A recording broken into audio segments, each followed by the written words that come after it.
I'm Aaron Contreras, and I'm the narrative lead for Jedi Fallen Order. I'm Jeff Majors. I'm the lead level designer on Jedi Fallen Order.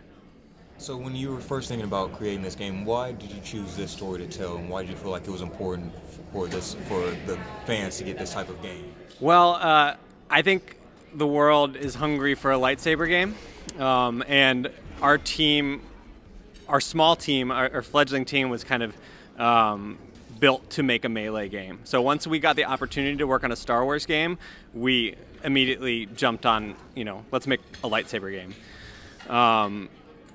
From there, do you want to talk about story context? Sure. So Cal's story is like a classic hero's journey.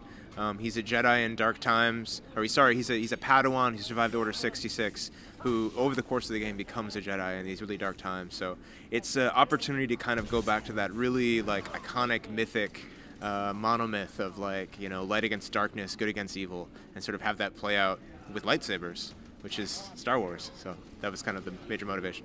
And with this, it seems like it's just beautiful landscapes and caves and so many different types of design. Can you talk about the detail you put into just making sure it felt like an actual, like you're in the Star Wars universe? Sure.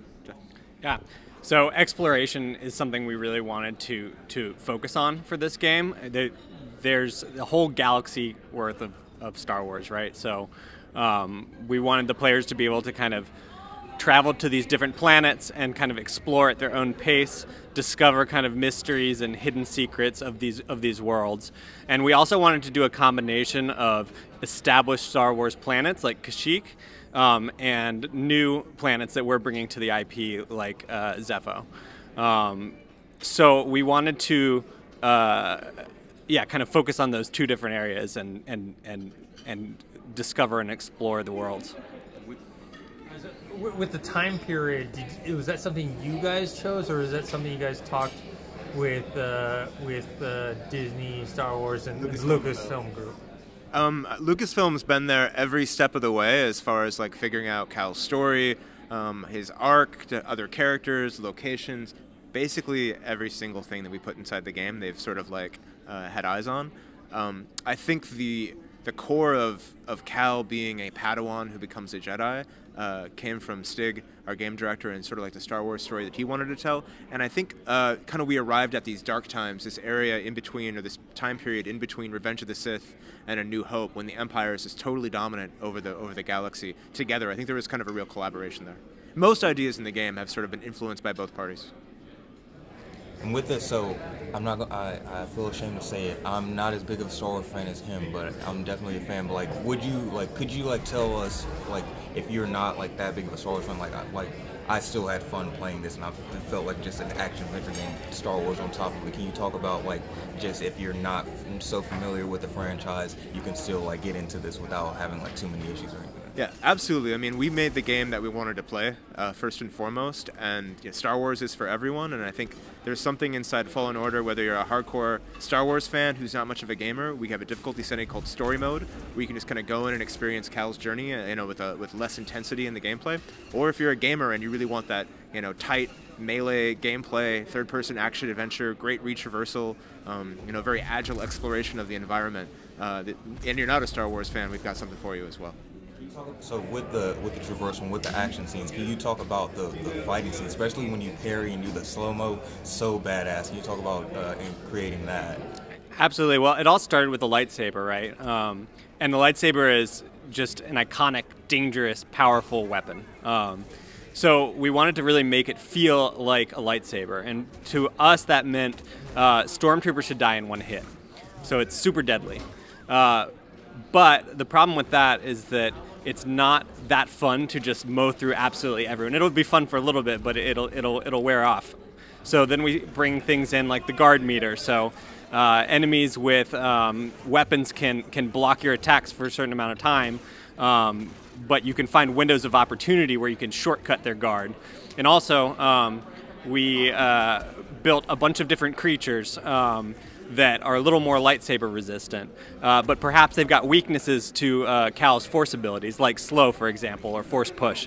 And those different abilities can open up windows of opportunity on enemies as well, kind of like a rock, paper, scissors match. And with that, also with the force powers, are there anything we haven't seen like within the movies or in the TV shows or in the comics per se that we're utilizing with the force powers, or is that something that you can't really touch on right now? We can't really go into that right now. Although force slow is a newly realized power in the Star Wars universe. Yeah, Cal Kestis, our hero, has a really unique relationship with the Force. He's got a traumatic past. He's experienced a lot of like stress and strife in his childhood, and he kind of carries that forward with him in his mind. So a large part of him becoming a Jedi is sort of reconciling the pain of his past and kind of making peace with that and moving forward. And that kind of plays into the abilities that he sort of manifests as well. So he's got slow, and then he also has a very rare ability called psychometry, where he can touch an object, and if there's sort of a history to it, he can sense that through the Force, which allows us to sort of explore the environment or have some interesting revelations play out for Cal within the physical space. Cal has he has a best friend, his new droid. Can you talk about that? He's so adorable. That's BD1, and he's the bestest thing ever. Jeff, do you agree? Absolutely. I mean, it's kind of leaning into that boy and his dog sort of fantasy that I think everyone can connect to, really. BD1 is a studio favorite, and hopefully everyone loves him when he's out in the public. And can you guys talk about the relationship you built while working with Cam and like with the voice acting and the mocap and stuff like that? It seems he was really passionate about that. Just from the little stuff we got so far, it seems really like into it. Yeah, Cameron's not only a consummate professional, but he's like a hardcore gamer, really talented actor, and he's just kind of put himself wholly into this role. I mean, he is the newest Jedi in Star Wars, so it's been really a pleasure working with him. Well, before we wrap up, do you have any more? I was just say, Respawn is known for, the awesome first-person shooter games. How was the transition to doing kind of more of a third-person action adventure? Even though it still has that feel to it, but now you have a different perspective, and also, I guess, maybe more platforming, more puzzle solving, et cetera, et cetera. Right. We're a new team at Respawn, so the first-person team is still rolling. They have a little game called Apex that you may have heard of. But we come from a core of developers like Jeff, who came from working on the God of War series, and now we've sort of got a whole bunch of other people like myself who come from different backgrounds as well. But I think we aspire to that legacy, that kind of pedigree that Respawn has of like really tight on-the-sticks controls, fluid gameplay, and that excellent moment-to-moment feel. And it's certainly something that we hope players find inside Fallen Order. And last thing, can you tease us with anything for the before we release? Like, we're not no spoilers or anything, but can you like give us a little tease for fans can expect for this upcoming game? Oh boy, Jeff, do you have anything on top of your head? I don't want to get in trouble. No teasers. I think just that hopefully people really enjoy kind of this hero's journey and becoming a Jedi and growing in the Force, more powerful in the Force. We've shown a couple hours of gameplay here today and kind of let people get hands-on with it, which is super exciting for us. But this is only like just scratching the surface of a very deep game with a lot of different characters and surprises that people will be able to experience on November the 15th when it's on sale.